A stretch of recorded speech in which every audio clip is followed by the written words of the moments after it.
right, well, hello everyone, and welcome to Arizona Sonoran Copper Company's live summit today, hosted by Six. I'm pleased to introduce our speakers today. We have President, CEO, and Director George Ogilvie, Chief Operating Officer Ian McMillan, and Anthony Bottrell, Resource Geologist. The team's going to walk us through a company presentation, and then we will be accepting questions live. So as a reminder, you can submit your questions at any time on the right-hand side of the screen there, and we'll try to get to them after the presentation. And as always, the summit is being recorded and will be available to watch afterwards on Six.com. But without any further ado, I'll hand it over to you, George. Thank you, Dasha, and thank you everyone for joining us here today. Obviously, it's Arizona's Sonora Copper Company, and this is an update to a presentation that we gave several weeks ago on the 6th in January of this year. We do make some forward-looking statements, so I'll draw your attention to the cautionary language. If we touch on, some of the key events that we've actually delivered on over the last couple of months, I think you're going to see that we've made some significant progress here since the early part of this year. So, first of all of the infill drilling as part of the pre-feasibility study that's looking to move inferred resource into the indicated category was completed in late January.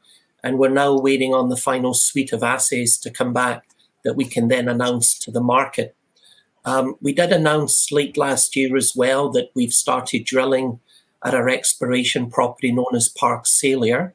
And as part of this presentation today, we're going to discuss in a little bit more detail the first two holes that have been completed there. And obviously, we put those assay results out to the market last week.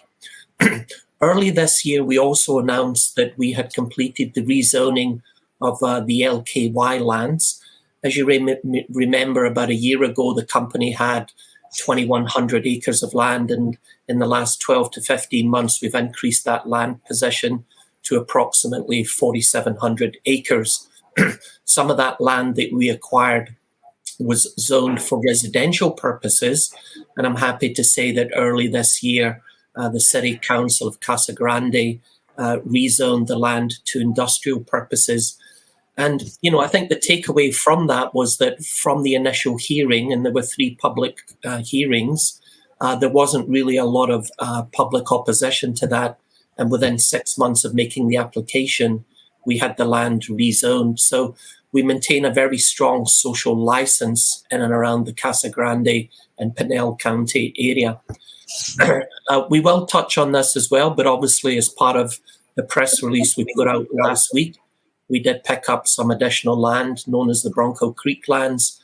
I think that's going to be very strategic, and we're going to find additional mineralization there once we begin to explore a little bit later this year. We have strengthened the team. We brought in Nick Nikolakakis as our VP Finance and CFO. Nick has raised over $2 billion US his 27-year career, and he worked very successfully with me at Battle North Gold at our last shop. And we brought Nick in specifically with the project financing in mind at the end of this year. We're also pleased to announce that we brought in Sarah Strunk as an independent director to the board. Sarah runs a very successful legal law practice in Arizona. She's a native to Arizona, is very well connected with the regulators and the legislature. And she was formerly the chairperson for Brio Gold before they were acquired by Leah Gold and ultimately Equinox. Also happy to advise that we've now received a life cycle report from Enviro for the PEA over our 18-year life of mine plan. The company now is currently putting in place some action plans that we hope to build into the pre-feasibility study. And of course, we're going to announce that to the market at some juncture in the summer. I think specifically we're targeting July. And we do see a pathway here to net zero carbon emissions over time. Drilling is ongoing at the site today. We're currently doing infill drilling for the bankable feasibility study, which is due at the end of the year. And of course, that drilling is targeting the indicated resource to move it up into the measured category ahead of maiden reserves as part of the PFS and reserve updates as part of the bankable feasibility study. Thanks, Alison. As you're all aware, the project's located at the intersection of three massive copper porphyry systems. We're very close to the city of Casa Grande, which has a population of 55,000 people. We're in an ideal location for a mine. We're 45 miles southeast of Phoenix with a population of 4.5 million people and about 100 miles north of Tucson. The area is very well serviced by roads and infrastructure. And as everybody is aware, we already have the main power line running right through the site. As you're aware, Arizona is currently the largest domestic supplier of copper within the US. And on an annual basis, it continually ranks very high in the Fraser Institute rankings for mining investment. Thank you, Alison. So this is a site map looking down on the property. You can see on the left-hand side, Park Salyer. And then just to the east of that, to the right of that, you'll see 158 acres. That's the Bronco Creek property that we announced that we had picked up last week. We did that because, as Anthony will shortly show us, hole ECP 45 was drilled about 45 meters from that eastern boundary to the Bronco Creek property. We picked up extremely strong mineralization, and we believe that mineralization trend will run to the north and to the northeast, and ultimately it's probably going to dissect the northwest corner of the Bronco Creek property. So, picking that property up from a strategic perspective, from an exploration perspective, was obviously quite important. Plus, it adds another 158 acres of land, taking our entire land package up to 4,846 acres of land. Thank you, Alison.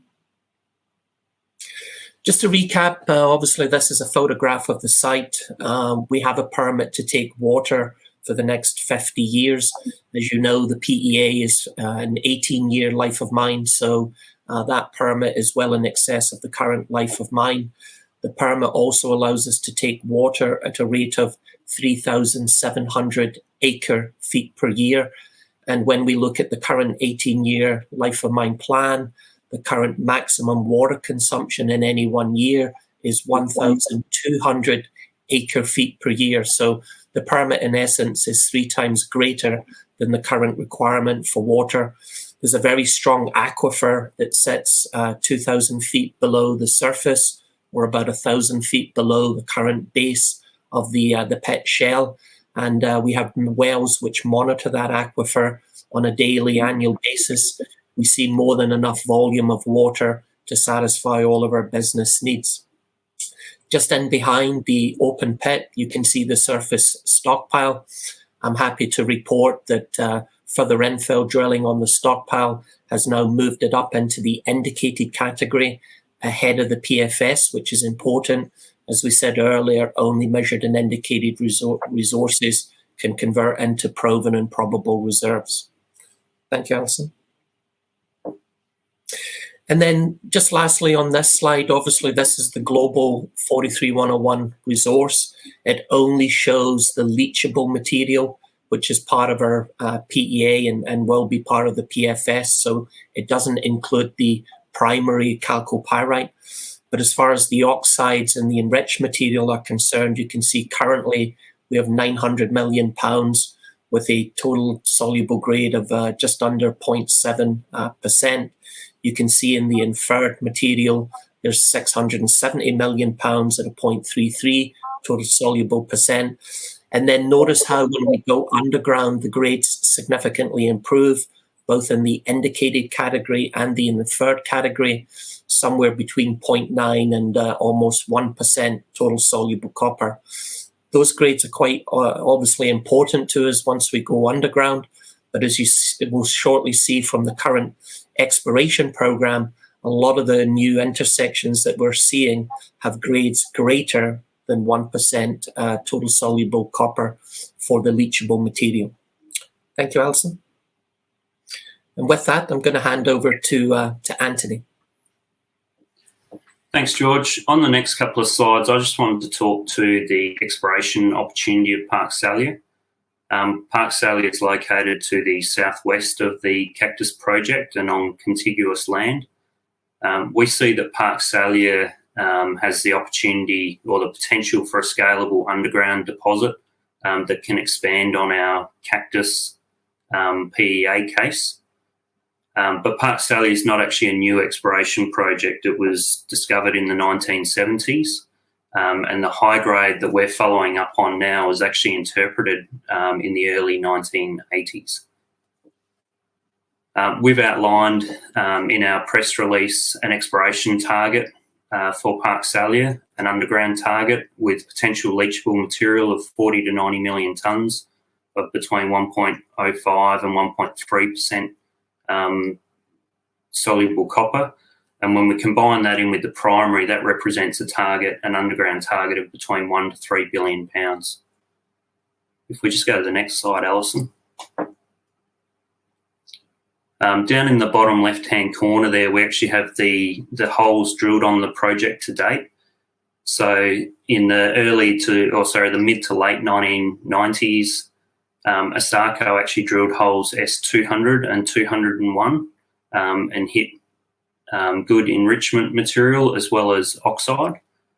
We then followed that up in 2020 with ECP 18 and 19, and we continued to see good grades, and we saw improved grades and improved thicknesses heading to the north. And then more recently, at the end of 2021, we drilled holes ECP 42 and ECP 45, which we released last week, and they continued that trend. So if we just go to the thing actually I want to highlight on this slide is there's two sections that I'm going to show on the next two slides, A to A prime and B to B prime. So A to A prime, this is actually the main trend of the mineralisation that we've been following to date. You can see ECP 42 was actually an infill hole between ECP 19 and S200. But ECP 45 was an extension of mineralisation to the north. And this hole is really important to us because what it showed was if you look at the upper contact between the conglomerate and then the mineralised bedrock, there was actually quite a drop in that depth to the bedrock of about 200 feet, and all of our zones are about 200 feet deeper. The important thing about this is that what we actually saw is in ECP 45, there's thicker and more continuous mineralisation. In the holes to the south, we have seen some post-enrichment localised leaching throughout the holes. And this was something that was similar to what was seen in Cactus West in the pit. But as we've come into ECP 45, that little bit of extra depth has actually kept it out of that leaching profile. And so we've seen thick mineralisation of 595 feet of 1.29% copper in the enriched and 70 feet of 1.16% copper in the oxide. And if we just go to the next slide, this is a long section through the project, and through the middle there you can see Cactus West and Cactus East. Cactus East being the deeper underground portion of the deposit. That's been down dropped into a block and has thick high-grade mineralisation, which forms that part of our existing resource. We see a similar thing at Park Salyer over on the left-hand side, where ECP 45, we can see that drop into the next block down. The exciting thing about this hole is that it's seen mineralisation and continuous thicknesses and grades that are consistent with Cactus East, and actually the thickness is even thicker than what we've seen at Cactus East. The other thing you can see just to the right of ECP 45 there is it goes on to the Bronco Creek lands that George mentioned.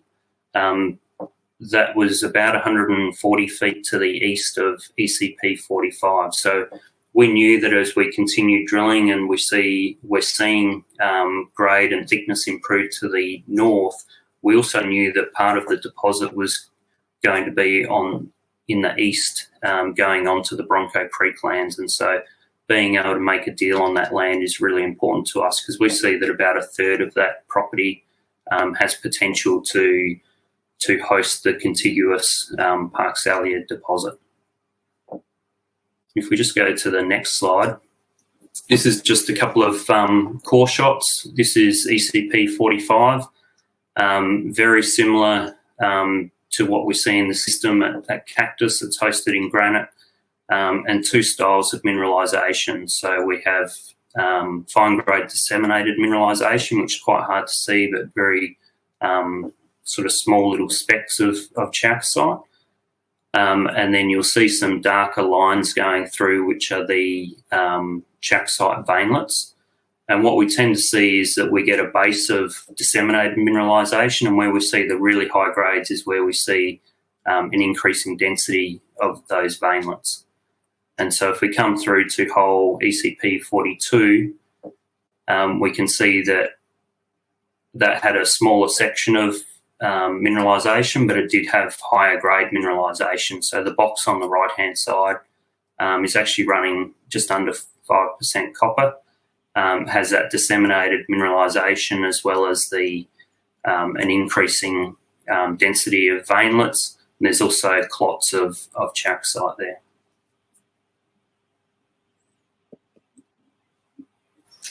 Thanks, Anthony.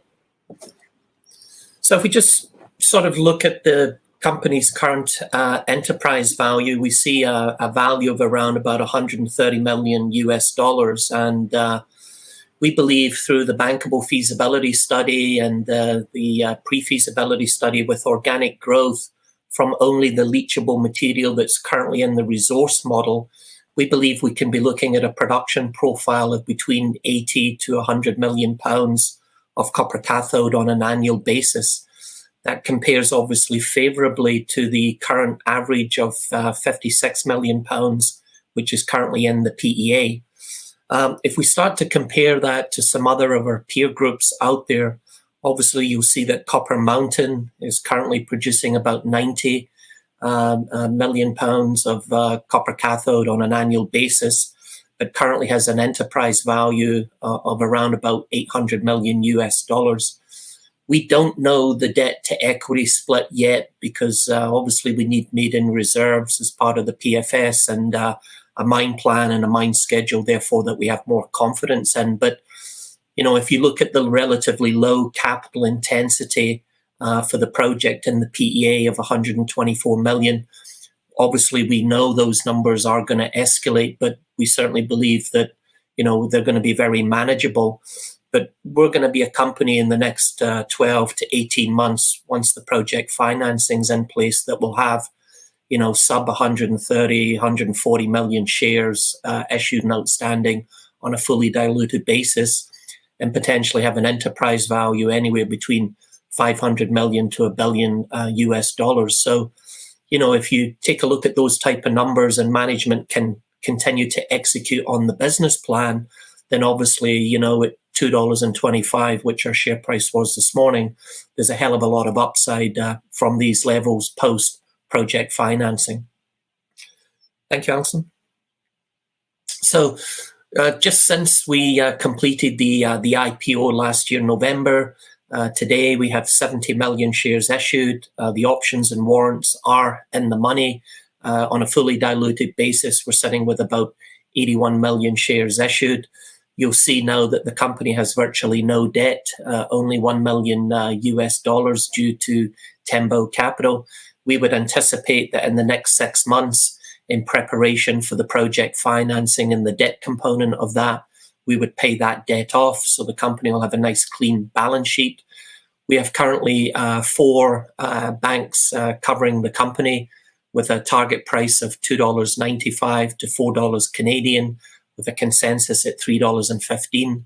I can tell you there are another 2 to 3 banks currently looking at the company, and we would anticipate by the end of the year, probably we would add at least another 2 to 3 that would have us under coverage. Again, just to recap, it's always important that senior management and particularly the CEO have some real skin in the game. Since joining the company, I've put in 2.8 million Canadian dollars of my own money at a weighted average price of $2.48 Canadian. Thank you, Alison. So Just finally, why ASCU? Well, to recap, obviously the jurisdiction in Arizona is a Tier 1 jurisdiction. It's a brownfield site. We have access to some capital equipment already in place, infrastructure already in place. Today, we have a compliant resource consisting of 1.6 billion pounds of indicated resource and 1.9 billion pounds of inferred resource. That's the oxide, the enriched, and the primary material. The PEA revealed a relatively low capital intensity of only 124 million US dollars. That will rise as part of the PFS and bankable. And of course, based on what's going on with the inflationary pressures out there just in the general public. But as I said, very manageable. We have an 18-year mine life of 56 million pounds of copper cathode production. You multiply those two numbers together, it's £1 billion produced over 18 years from about 1.2 billion pounds of contained copper. There's still £1 billion of leachable material sitting in the ground. And of course, there's over £1 billion of primary chalcopyrite material still sitting there as well. The resource was ran at a conservative copper price of $3.15 a year ago. The financial and economic model was ran at $3.35, and at an NPV 8 after tax, it gave us 312 million US dollars and an IRR of after tax of 33%. As you know, the entire property we have is on private land. That completely streamlines the permitting process. We've applied for an amended aquifer protection permit, which also includes not just the surface stockpile, but includes the pit layback and the underground component. That application went into the Arizona Department of Environment and Quality in mid-October of last year. And we would anticipate that based on discussions with ADEQ at some juncture towards the end of March, we will be in possession of the amended APP permit well within the 180 days period that is now currently underway.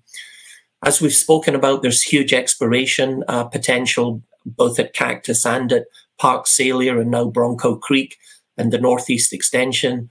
And we would anticipate with a successful initial drilling campaign in the first half of this year, we would probably want to accelerate our exploration in the second half of the year. And with that, I'm actually going to stop there and I'm going to open up the floor and take any questions that may have come through in the interim. Great, thank you so much. So if you do have a question, feel free to submit them now, but we have a few here. So with success, would you consider accelerating drilling at the Park Salyer, and also how many drill holes have been completed and how many are left in the program? Yep, so we have $3 million US dollars in our exploration budget for Park Salyer. As of this morning, 3 holes have been drilled. We've released 2 of those holes to the market last week. And with the 3rd hole now being completed, there are 9 holes remaining in an initial 12-hole program. Remember, there were 2 holes drilled early last year. And then we have access to 2 historical holes, which are Sarco drilled, I believe, in the early 2000s. So that program will be wrapped up by the summer of this year. By the time we get the assays back from the laboratory, that'll give us an internal resource model. And then in all likelihood, we would probably then want to accelerate the exploration campaign in the second half of the year. The goal is to produce a maiden resource on Park Salyer and probably that 1/3 of the land package at Bronco Creek at some juncture before the end of the year and incorporate that information into our bankable feasibility study on the main Cactus project. Great. Well, I think you just answered Eric's question, which was exactly that. But he has another one. What condition is the on-site rail spur in, and is it ready for industrial usage? Ian, maybe you could answer that one. Yeah, sure. Obviously, it's there, and we're certainly well aware of the opportunity that provides. At the moment, it's not operational. The spur is, call it, disconnected from the main line, which is just across to the south of the Casa Grande Maricopa Highway. So there's some work to do there to reinstall that connection to the spur, and then as part of feasibility studies, understand if we use that spur, where it goes and how we connect it to the site. So there's some work to do there yet. Great. Thank you. And what is your cash burn this year, and when will you need to raise cash again? Well, we're fully funded through to the end of the year for the basic budget.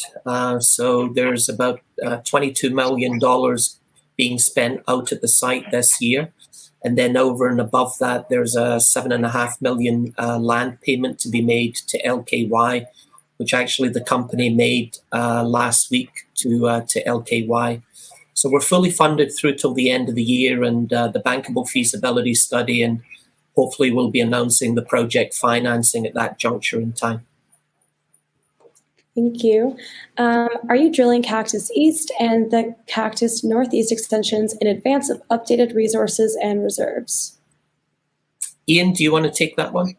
Yeah, we're absolutely drilling Cactus East as well as Cactus West. As Eric, as George articulated earlier, we completed sort of the indicated drill program for both those facilities, and now we moved on into the measured side of things in anticipation of BFS activity.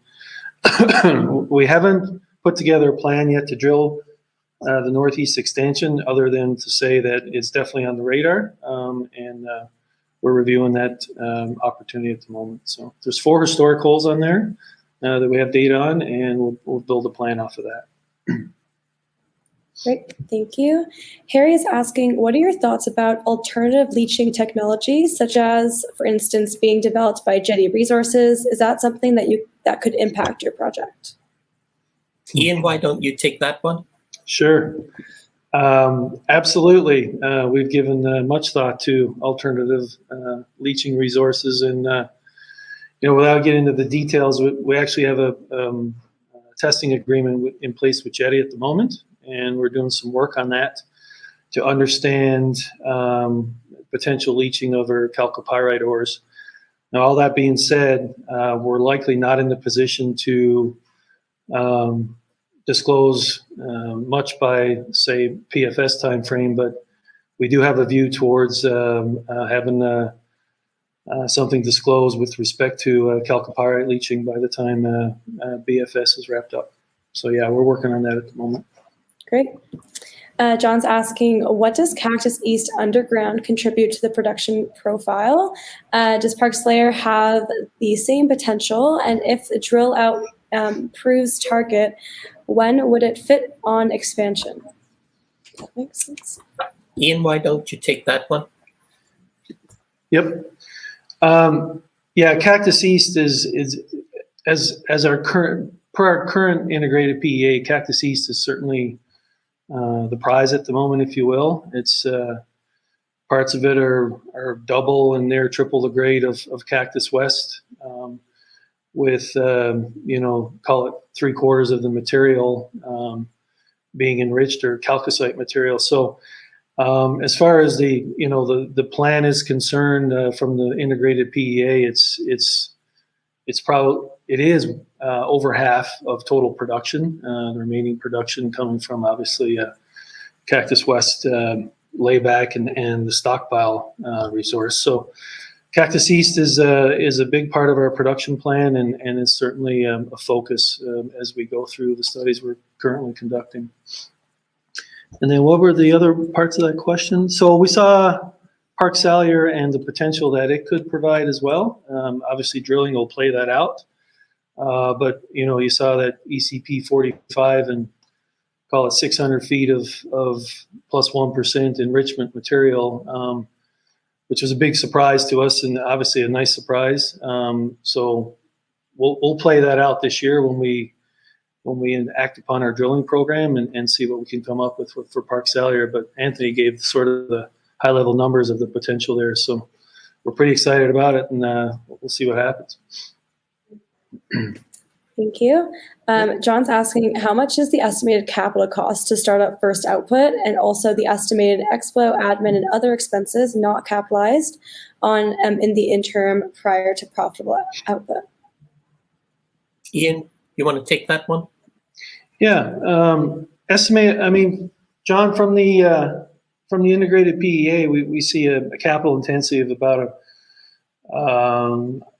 it's about 70 to 80 million to get going. The total development capital over the life is initial capital is 124 million to get going, and that includes building leach pads, obviously the SXEW, and a pitch strip startup.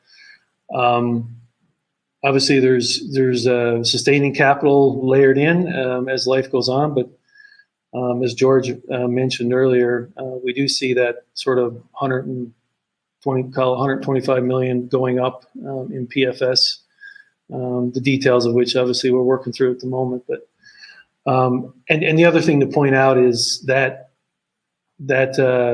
capital supports a certain size plant, which we're reviewing at the moment as well. So that all feeds into how we approach PFS expenditures and what's the ultimate size of that plant going to be, and then the leach pads and other ancillary development capital that goes along with it. As far as I think the question's towards G&A, and I think, George, if I'm right, it's about 4 million a year on an annualized basis for G&A for items that are not included in that capital number. Yeah, it's a little bit higher than that, but yeah, that's close. Yeah. Great, thank you. Eric's asking, what are the host rocks, and are they similar to Cactus and Cactus Northeast? Maybe Anthony can jump in there. Yeah, the host rocks are granite and porphyry, fairly simple geology, and it's actually part of the same deposit as Cactus. So the entire deposit was actually formed further to the southwest and later was moved along a basement fault to the northeast. So it's actually the same deposit that's been dislocated towards the northeast, and we'll see the same host rocks in more cases and the same mineralisation styles.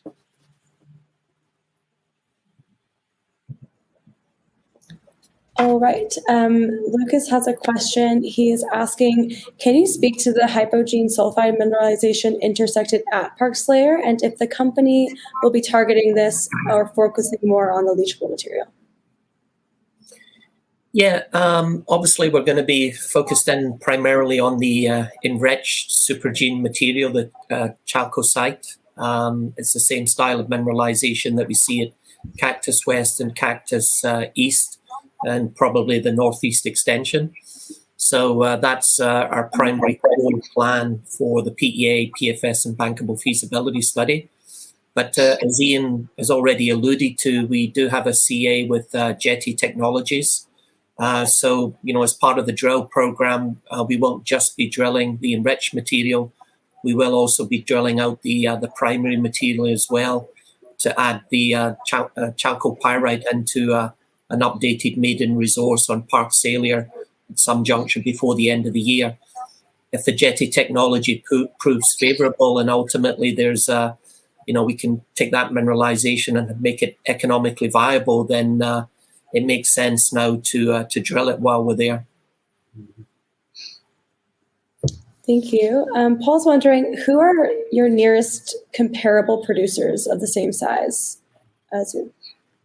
Ian, do you want to take that one? I think we had a graph up earlier of our peers. If I think about Arizona, we have Carlotta that's obviously on the downswing, but sort of the same size as footprint wise. But I can't think of a competitor close by that's sort of in that range within Arizona. They're usually much larger than that. So you're talking about your Freeports and Resolution, that sort of thing. So.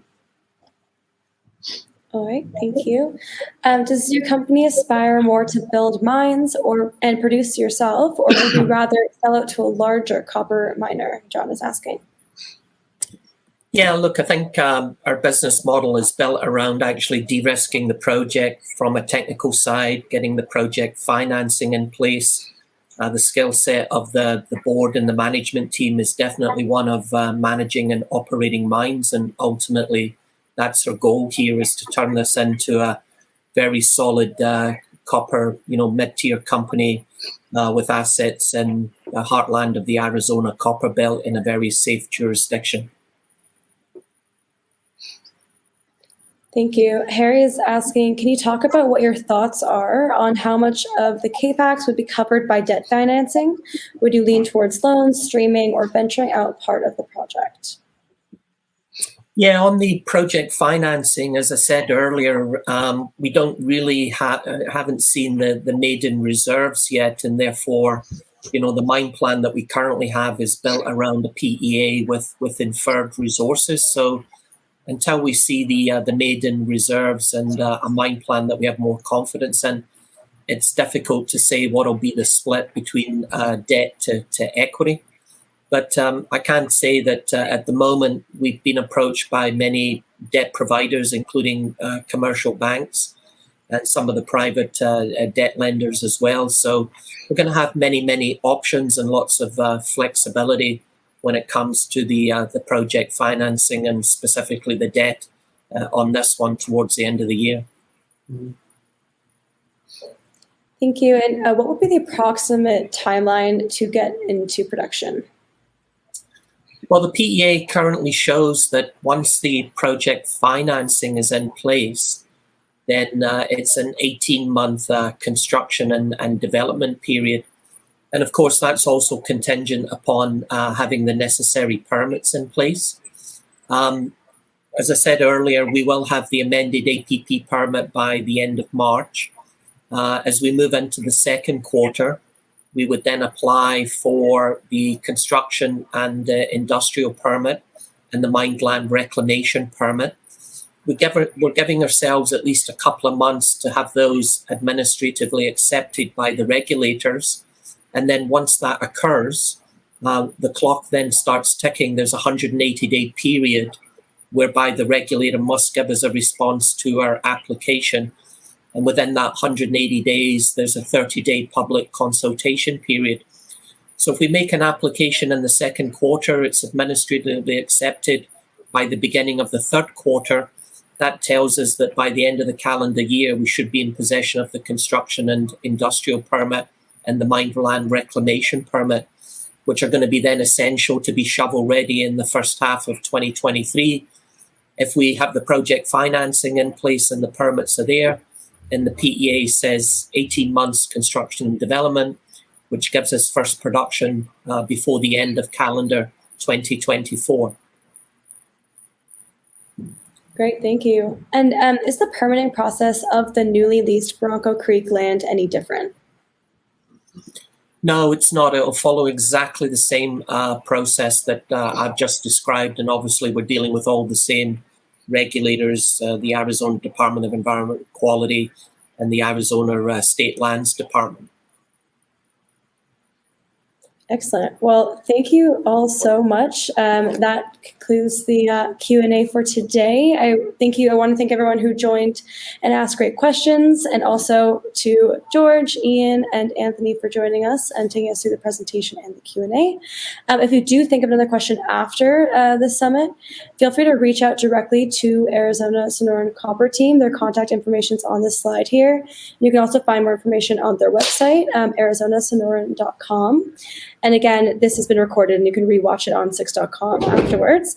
But I'll pass it back to you, George, if you have any final closing remarks. Well, for those of you that have followed the company, and obviously we've been on 6 for a couple of presentations now. I think this is our third one. You'll have seen, if you go back to those old presentations, that we outline, what our plans are. And I think you'll have seen since the company IPO'd some 4 months ago, we've made great progress. We've delivered on our milestones and our objectives, and we will continue to do that throughout the year. At $2.25 Canadian share price, I certainly believe that there's a lot of upside as we continue to de-risk the project. I'd like to thank everybody today for jumping on the call and following the company, and I look forward to updating you a little bit later in the year with some more exciting news.